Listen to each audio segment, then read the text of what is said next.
Hi, everyone. Let me start by saying thank you very much for joining us today. Really appreciate you taking the time. So the aim of the webinar today is to talk through some of Fathom's work building flood models in the US and using those flood models to tell us things about flood exposure and flood risk across the US. Now, the title in some ways, you could view it as somewhat antagonistic, but that's absolutely not the intention here. This is not about criticizing existing methods. This is really about telling you about the latest research being done in the space of building large-scale flood models. This is really new technology, is the message. So it's not about criticizing things that have happened in the past, but about looking forward to things that we can build now. So by way of introduction, my name is Andrew Smith. I'm one of the founders here at Fathom, flood risk scientist by background. So did a PhD building flood models at large scales and also coupling them with climate models. I'm joined today by Gavin Lewis, who's head of engineering. And head of engineering, Gavin is not a software engineer. He heads up all of our partnerships with engineering firms, so often deals with firms building things like base flood elevation data. So the agenda today, I'm going to give you an introduction to Fathom, first of all, for those of you who aren't aware of our organization. I'm then going to talk through an overview of the modeling itself. This will be brief and won't contain any real details on the methodologies because we don't have enough time. But as I will go over, there are plenty of academic open research papers that you can read to really understand exactly how we build the models that we build. I'll also talk through a lot of the validation work, hopefully detailing why you should have faith in these models and why we think they work. I'm then going to talk through some of the recent papers outlining what these models tell us about risk in the US, what risk looks like today, and how risk will change in the future. Before I will conclude looking at some of the things that Fathom are working on right now and some of the things that will be coming out in 2023. I'll then hand over to Gavin to talk through some case studies of where people are actually using these data in anger, and also tell you about how you can access the data if you are interested. We should have time for Q&A, so do feel free to use the Q&A box and pop any questions you have in there, and we'll get to them at the end. So firstly, what is Fathom and who are we? Well, Fathom was formed by a team of leading scientists in the UK at the University of Bristol. Now, the University of Bristol is one of the leading research centers in the world building computational flood models. And if any modelers are out there, anybody uses grid-based two-dimensional flood models, any models that you're using can actually trace their heritage back to the department at the University of Bristol. Now, our aim in the beginning in forming the company was to try and build risk models of the whole planet. And that is indeed still the case. Fathom builds models of the whole planet. And one very important point I want to make, as I said at the start, Fathom really operates as a research group in many ways. And we publish all of our methods in the world's best academic journals. So if you really are interested in how we build these models, what sits behind them, then they are absolutely not black box. You can find out exactly how we build the things that I'm going to show you today. And we have a rich research timeline going back to the early 1990s, actually, detailing how these models have come into emergence. And this research timeline actually also details how some of the local scale models that you may be familiar with also emerged, going back to the first publication of two-dimensional models back in the 1990s. But in the last 5 or 6 years, we've really seen a revolution in our ability to build models at scale. And a bunch of the big papers in our field have been published by Fathom over the last few years. So again, if you're interested, visit our website. You can visit our research timeline and go and dig into these papers in more detail. So what is it that we actually build here at Fathom? Well, hopefully you can see on your screen at the moment an example of a grid-based two-dimensional flood model. Now, what you're seeing is a dynamic simulation. This is a simulation of a flood in time. And the idea of this animation is to give you an indication of the kinds of models that we can build when we have lots and lots of information. This is an area in the US where we have lots of local information, lots of local terrain data sets. We know where the river channels are. Engineers can go out and survey the size of them even. We have measurements of river flows. And when you have all of that high quality data, you can plug them together to build really incredible models that can actually get to within error of observations. And that's another way of saying that the models where we have lots of information end up being as good as we can test them to be. We actually can't make them any better because they're within error of the benchmark itself. And that sounds fantastic, but there's actually nothing new in that. we could build these kinds of models 15 years ago. And indeed, these kinds of small scale models underpin things like the FEMA flood catalog, these kinds of small scale models where you send out a team of engineers to go and build models at local scales. Those models, as I've said, are fantastic. They're really great models, but they are very data hungry and they are computationally very expensive. And for that reason, building models at large scales has actually proven to be, until relatively recently, impossible.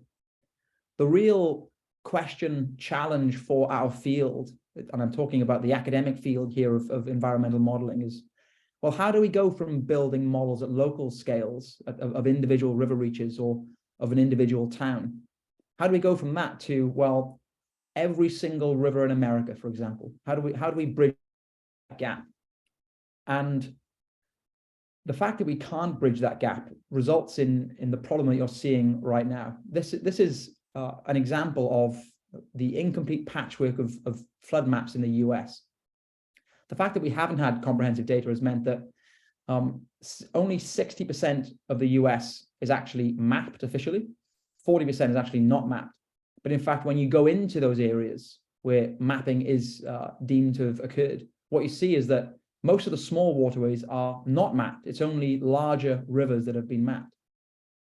And indeed, even according to FEMA's own guidelines, only 25% of those maps are actually up to date within the kind of the time window deemed to be within date. So that leaves us with only 8% of the US having an updated map. The vast majority of the US waterways are either mapped or have maps that are deemed to be out of date. And that is a problem. The US really does give us the best example of why building models in traditional ways, although excellent at small scales, just does not work in terms of giving us comprehensive and up-to-date views of risk. And that's not without significant effort. The mapping project itself, or effort, has been underway for decades and has cost over $10 billion to undertake. And yet we're still in this situation where we only have a small fraction of waterways with up-to-date maps. So how do we actually bridge that gap? Well, this is an example of the main problems as we saw them going back to 2015 when we started to try and build these models for the first time. These are the main things that we thought you have to solve, the problems to solve to build models of, as I've said, every single river in America. And they are terrain data. So although there are great terrain data sets in the US, they don't exist everywhere. You still have to work on them in some places. Channels are a huge problem. There are no comprehensive measurements of channels for the scale of the United States. That would just, it's an impossible task in many ways to undertake manually. So we have to have ways of modeling the size of rivers.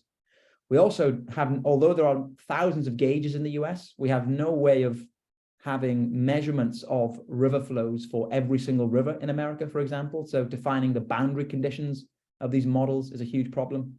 And there are also significant problems in representing defenses.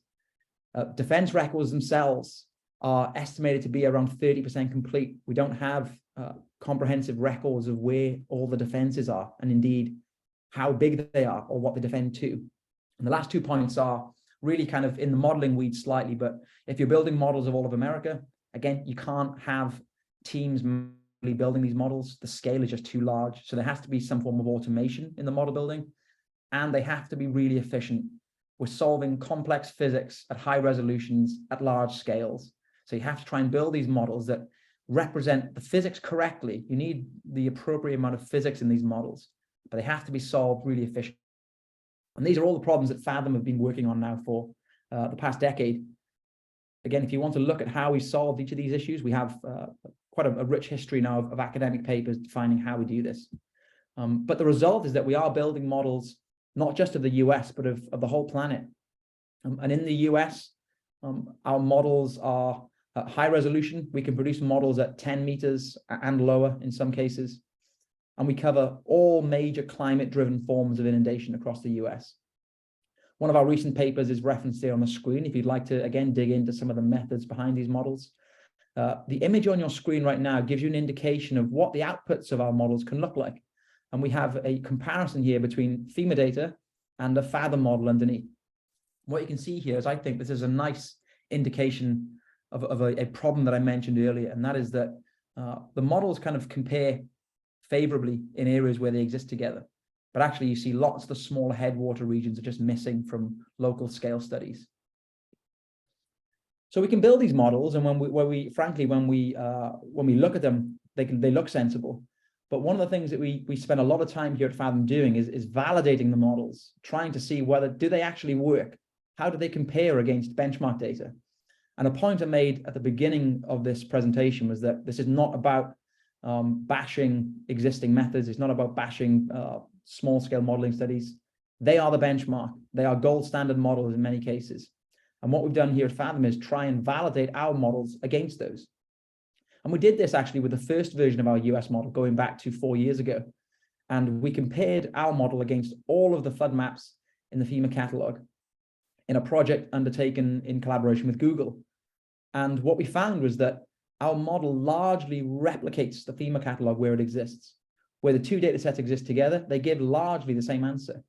There were also some really interesting conclusions actually with regards to our model, and that was the suggestion that the skill of the model actually varies in different climate zones, for example. So in arid regions, there was a larger discrepancy between the two models. Since then, we've actually undertaken even more validation work. And I want to quickly outline a metric used here, and that is something called a critical success index. And that's a comparison of two models where you criticize for both over and under prediction. So you're criticizing the model where it matches and where it doesn't. If in flood modeling language, I guess we kind of loosely say that 0.7 or 0.8 is about as good as we can expect the models to be, with 0 being no skill and 1 being a perfect match. The reality is, given uncertainties in benchmark data sets, you're never going to get a perfect match. There's always uncertainty either in observations or models that you use as a benchmark. So 0.7 or 0.8 is roughly what, when I was doing my PhD, I was told is kind of as good as we can get. In a comparison against some local models that have been put together by the Iowa Flood Center, and this is a great effort, a huge effort, many millions of dollars spent building local models in the state of Iowa. What we found is that actually, even for events going down to 1 in 5-year event, our model can largely replicate those data sets. And indeed, the match between the two data increases to a really close match of 0.87 for higher occurrence interval events. And for the entire FEMA catalog, we have a CSI of 0.78. And it's not just a comparison of model to model. We've also undertaken work recently looking at a validation work against observations of real world events. So looking at floods that have been observed from space, and also looking at things like losses, so real world losses, and trying to find out how well Fathom's data matches up to those events.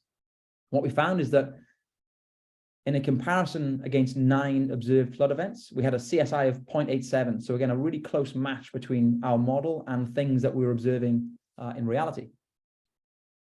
Now, this is the last validation study I want to mention, and this is a really recent one, published only in the last few weeks.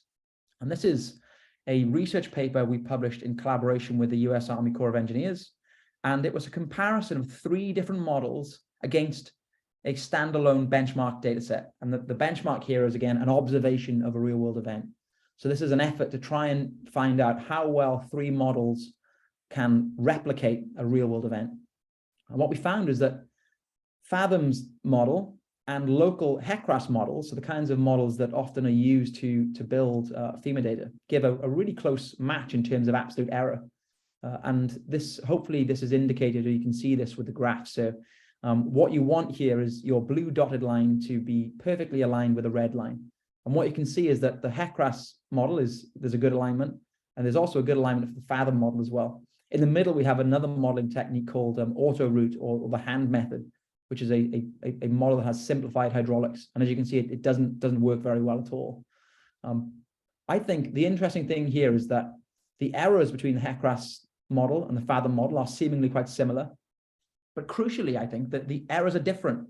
So we see there are different biases between the 2 models. Now, this tells us something really interesting, and that is that no model gives the best answer all the time. What this suggests, or what it indeed shows, is that the best way to use these models is together. This is a real advocacy for using multi-models. So I want to wrap up with the validation work here by saying that hopefully you can see that these large-scale models, the kinds of models that we're building here at Fathom, really do have skill. They do work. They do have skill when we compare them against benchmarks. And indeed, even where benchmark data exists, as this paper shows, there's real value in having alternative views to back up the view you already have. So again, Fathom's data covers all of the US for all climate-driven perils, flash flooding, riverine flooding, and coastal inundation. We're building high-resolution 2D models everywhere for every single river in the US, regardless of size. We're trying to comprehensively represent defenses everywhere as well. I think we have the most comprehensive defense records in the US. And as you can see, there's been a really large effort in trying to validate these models where we have them.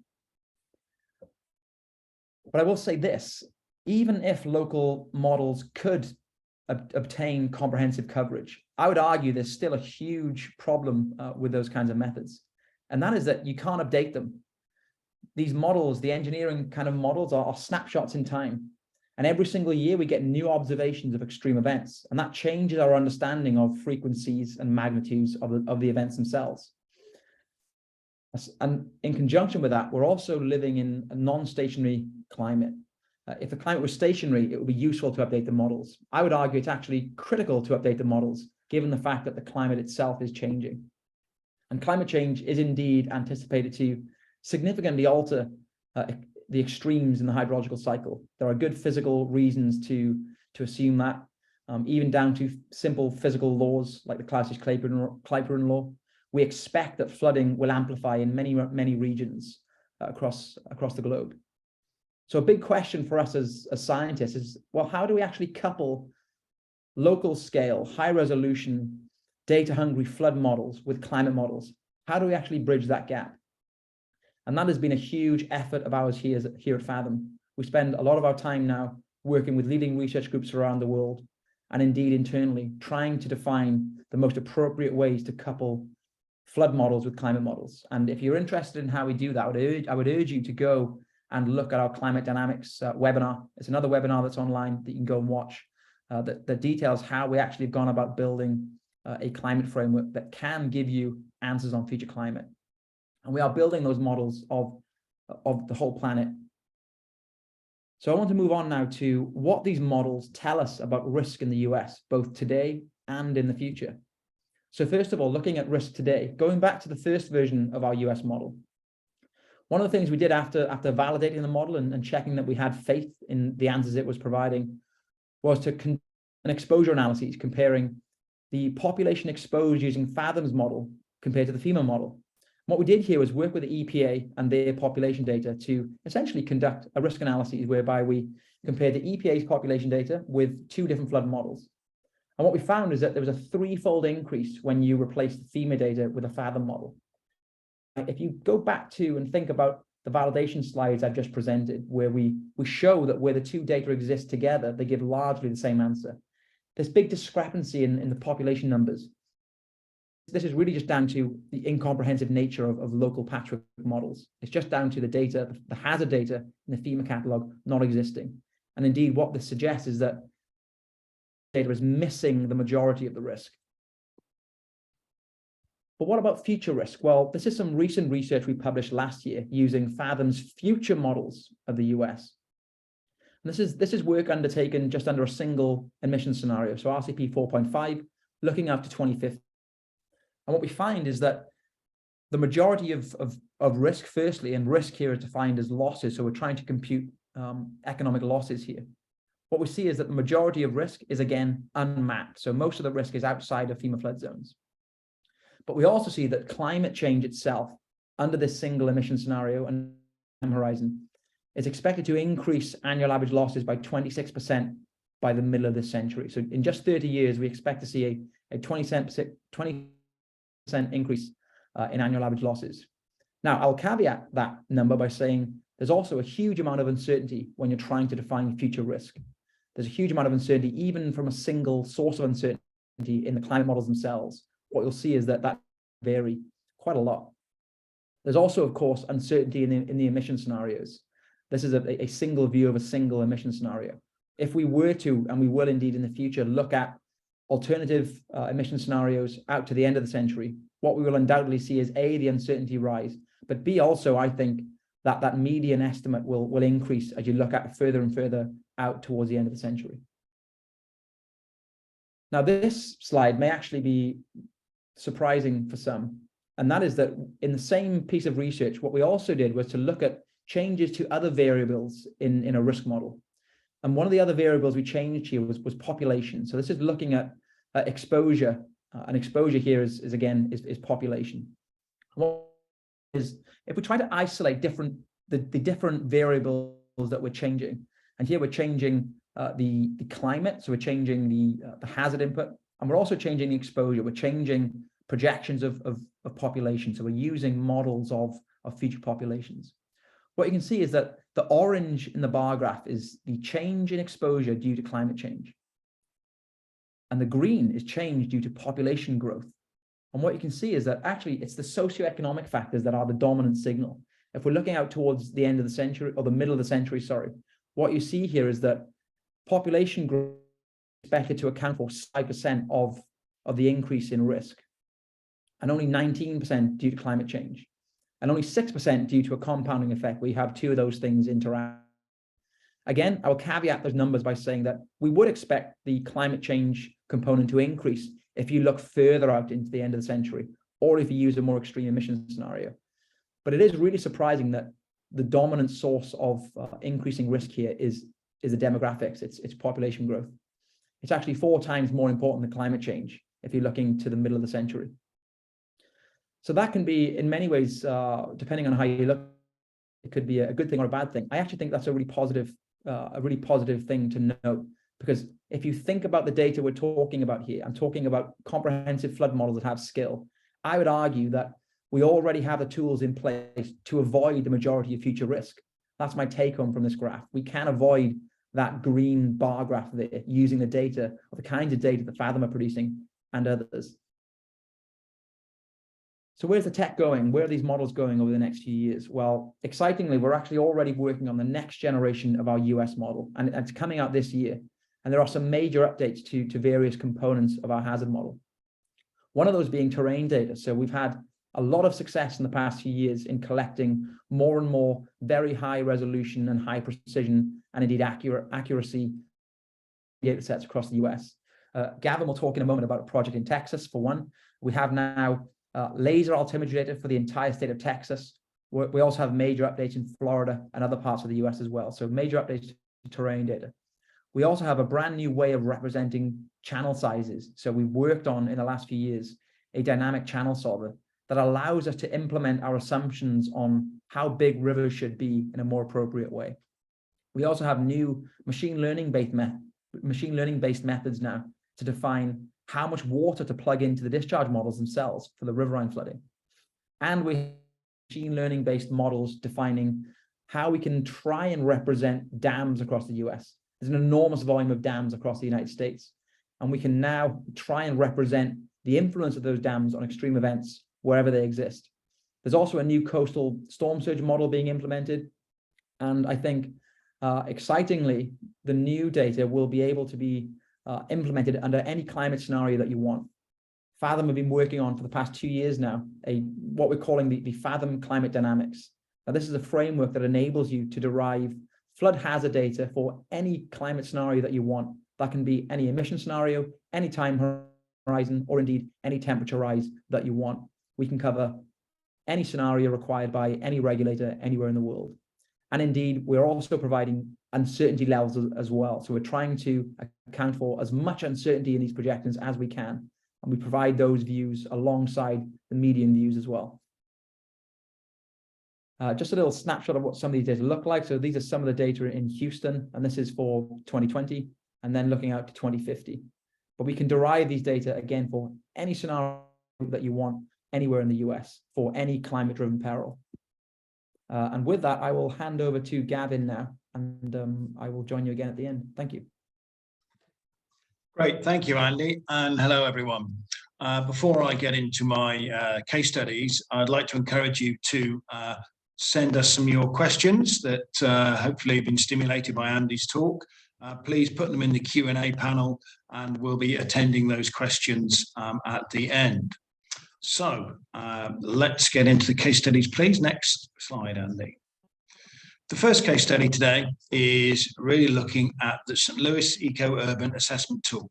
And this was built by the Nature Conservancy, and it was developed in collaboration with the St. Louis community organizations. Essentially, the tool was inspired by the 2018 report, Environmental Racism in St. Louis, in which the Washington University School of Law describes the heavy environmental burdens that were faced and well recognized by Black residents in St. Louis, but was rarely addressed. So to address that, this tool was developed really to identify those vulnerable communities and define both the flood risk and the wider environmental burden on those communities, both today and looking forward. And the idea through doing that was really to provide the evidence base for local community-led action and predominantly for driving funding for those actions that need it most on the front line. So Fathom data was used to fill in the gaps that FEMA data didn't provide information on flood defences. St. Louis, as you probably well know, is at a confluence of a number of large rivers, and there's a significant amount of flood defences already installed to protect the city. So through the data that we have developed and captured, we were able to define those flood defences in a very detailed manner. And so the Nature Conservancy was able to use those defences to get a much better understanding of the impact of flooding and overtopping of those defences for those the communities that were potentially at risk. Next slide, please.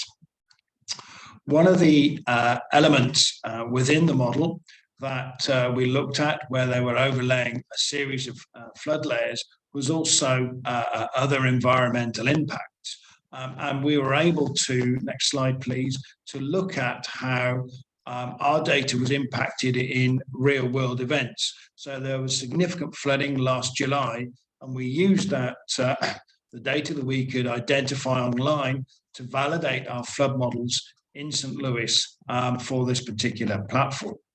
Next slide, please.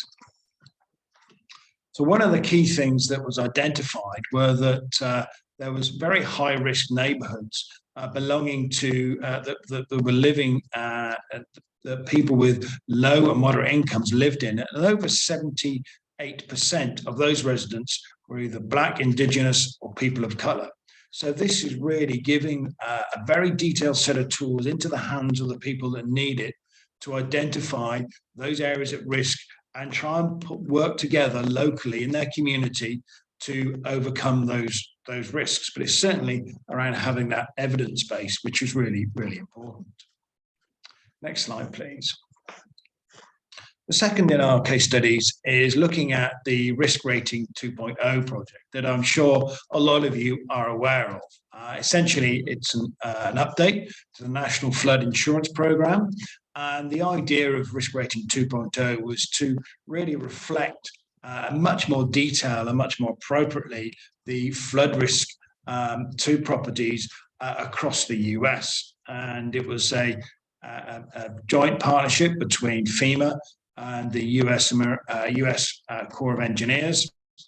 And one of the elements that was being built into the model was to get that detailed understanding of flood risk on properties was essentially flood defences and the impact of levies on mitigating or reducing the flood risk. However, when the National Levy Database was interrogated, it was identified there was less than 1% of the US levies were available in that data set. Next slide, please. And so we were able to work with the US Army Corps of Engineers to support them by providing our data to help them identify where those levies were, and indeed where those levies were not. And that informed the development of the models, particularly around the overtopping and the frequency estimates in the model for ultimately the CAP modeling and the rating process.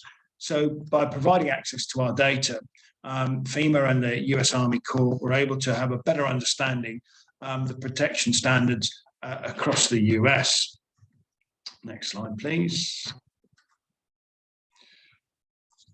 Okay, Andy mentioned this project a little bit earlier. We did a large project for the Texas Water Development Board.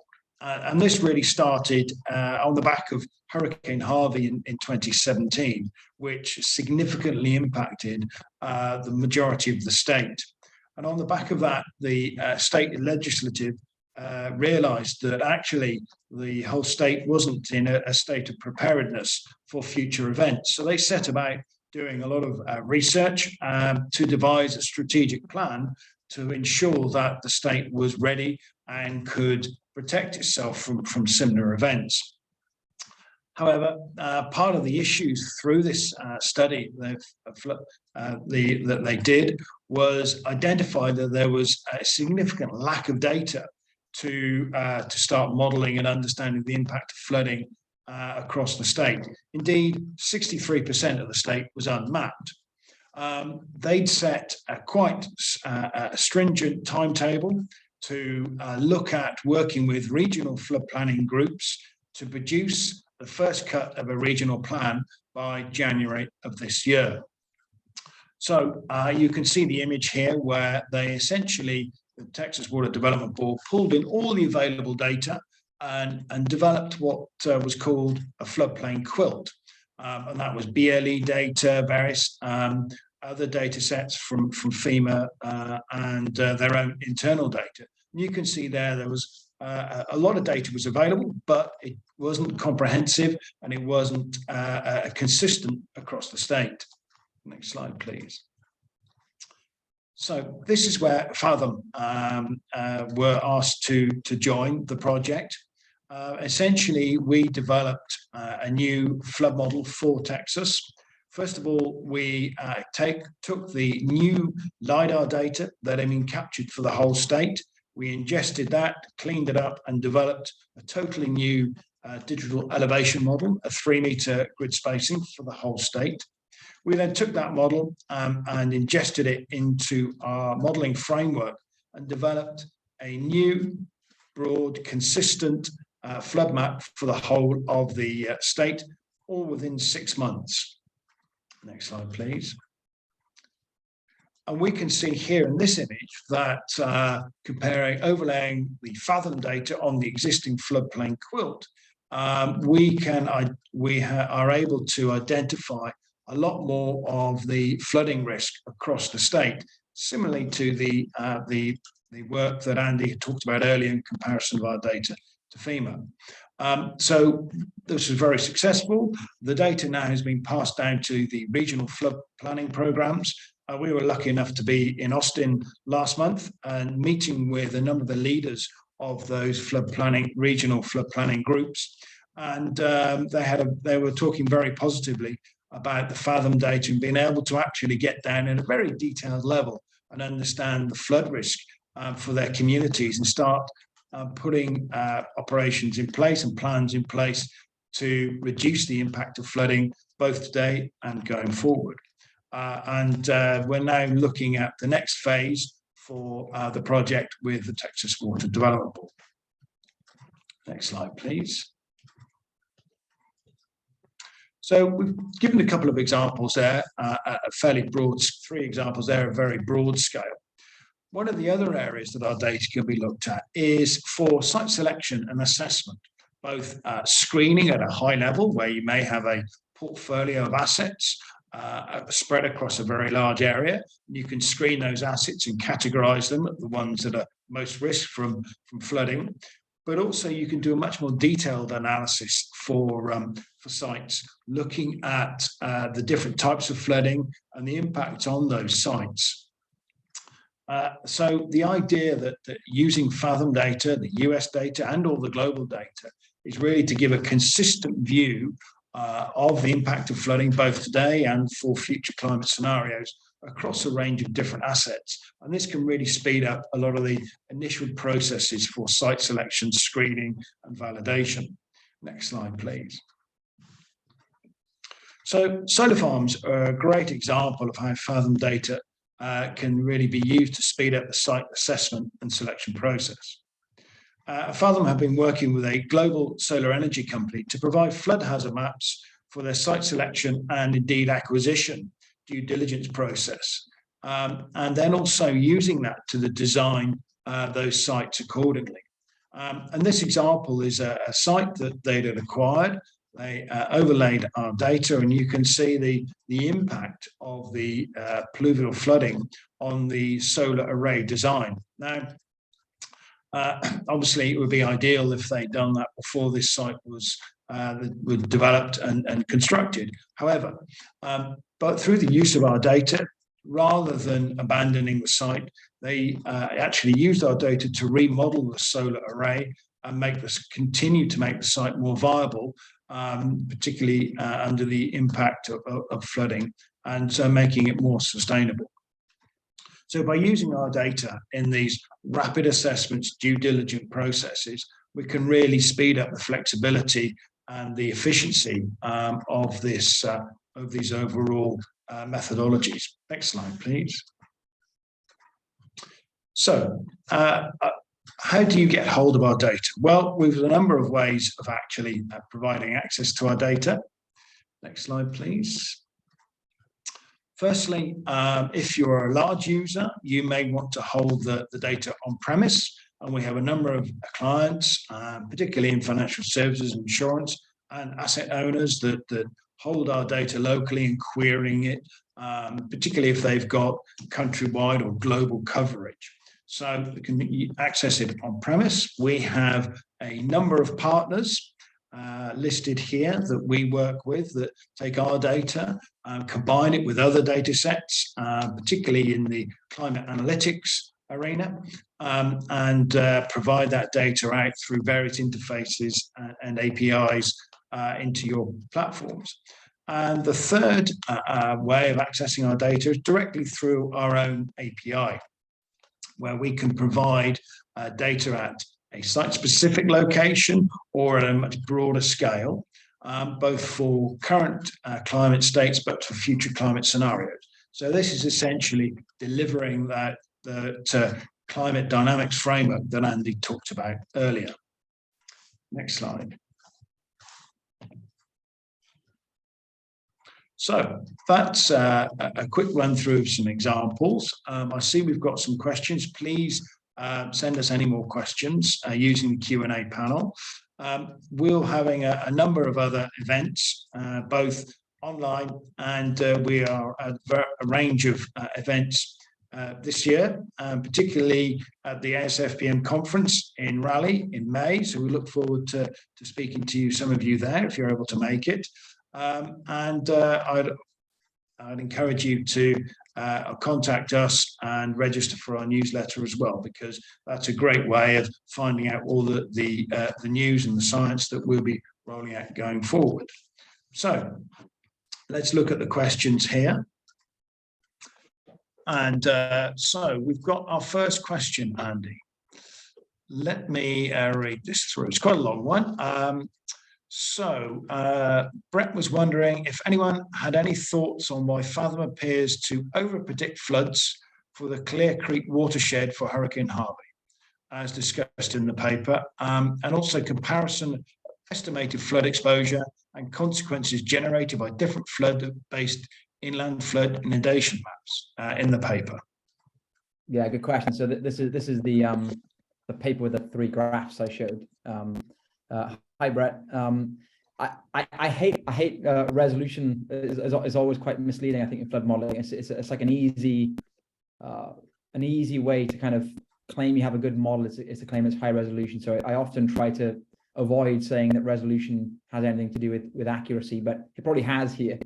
In this case, the model we deployed in this paper was run at 30-meter resolution. It wasn't at a finer resolution, and the local HECRAS model was a much finer resolution model, and indeed so were the benchmarks. So I think some of the old prediction we're seeing there is down to the Fathom data deployed for this event simulation was a coarser resolution. Would be my guess. Yeah. Okay, and Brett's also added another question. Will the new coastal model include waves? Yes, it will. Yeah, it will include waves. There's a wave run-up model in there.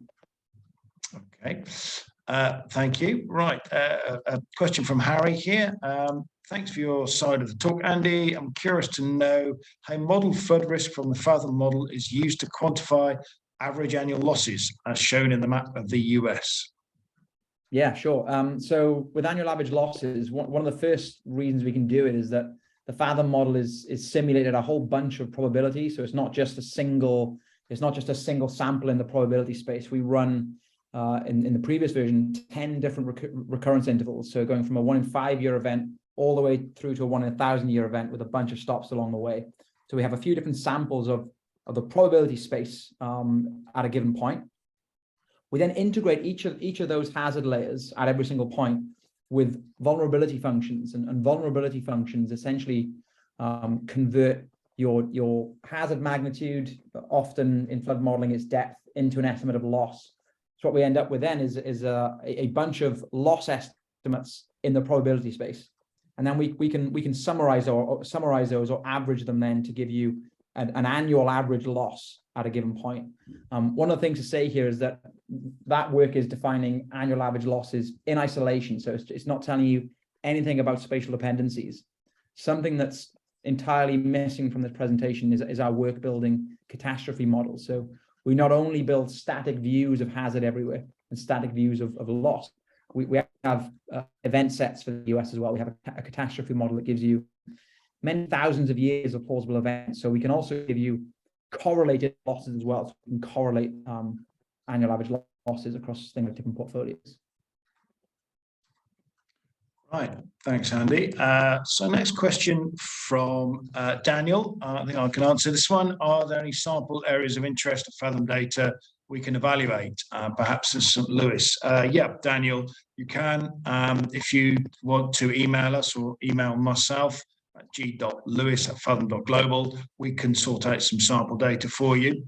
And Haida also asked another question. How does the model download work? Can we download data for a certain creek or area? Indeed, we can, through the API or directly, we can provide you an area of interest. You provide us with a shapefile and we can cut out the data for your particular area of interest. Next one from Johnny. It's an interesting one. I'm sure if we have a good answer for it, but I'll ask it anyway. Do you have any anecdotal examples where your flood data has helped secure financing from banks or investors? Has helped secure financing from banks. Not sure I'm following the question entirely, but has the data been used by banks for things like internal risk assessment? Absolutely. So our models are used today, in fact, by banks to analyze things like exposure across mortgage portfolios, for example. I think insurance companies are often have been the heaviest users of risk models, I think for obvious reasons. But when it comes to climate, actually, it's banks that in many ways have more of an interest because perhaps they have more to lose. They're often writing loans in the form of mortgages that are many decades long in some cases. So they're absolutely beginning to use these kinds of data now. Banks are becoming more and more interested in hazard modeling. And again, typically the kind of space that was occupied by, from a user perspective, by insurance companies. Okay, thank you. The next one here is, could you give, sorry, this is from Young Ho. Could you give us some more details about the new dam model? Hey, Young Ho, hi. Details, yeah, so it's a machine learning based method. Effectively, it's actually been deployed by one of our technical team who did a PhD modeling dams across the world. In a nutshell, what we've attempted to do is to look at a catalog of dams where they exist, and then get gauges upstream and downstream of the dams, and then use machine learning to try and define behaviors for specific types of dams and the influence that they have on extreme flows. And then that gets implemented then into our model framework and allows us to perturb things like boundary conditions where dams exist. It allows us to actually model the behavior of dams, even where we don't have any information on the dams at all. We can still estimate how we think the behavior of a dam will work, even if we don't know anything about the dam. We just know that it exists. Cool. And next one from Audrey. What's the situation with hurricanes or tropical cyclone in the models, Andy?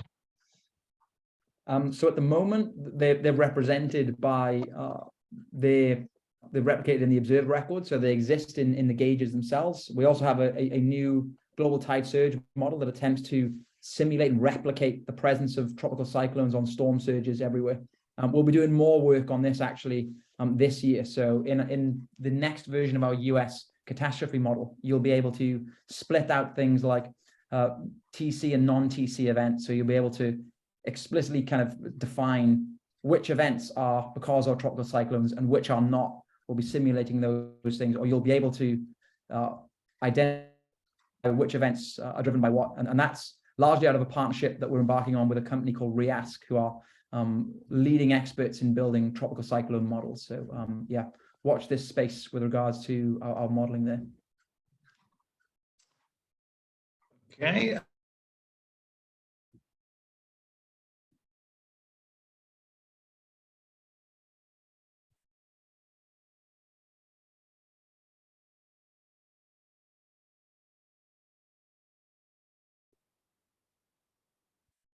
Oh, I think Gavin is frozen. Well, I think. Yeah. Let's wrap it up. Given that Gavin has frozen on us, I think there was one more question I can see on this panel, which is from Mike. Is there technical documentation available about the model? Yes, there is. There are academic papers. There will also be follow-up methodology documents for the new version of our US model as well. So. Yeah, Mike, I would say visit our website and the research timeline to get some of the papers there. If you want more details, absolutely drop us an email and we can either send you more documentation or we can answer any questions that you have. And I will wrap up by saying, again, thank you very much, everyone, for your time and attention today. Hope you have a nice rest of the day wherever you are. Cheers. Thanks very much. Bye-bye.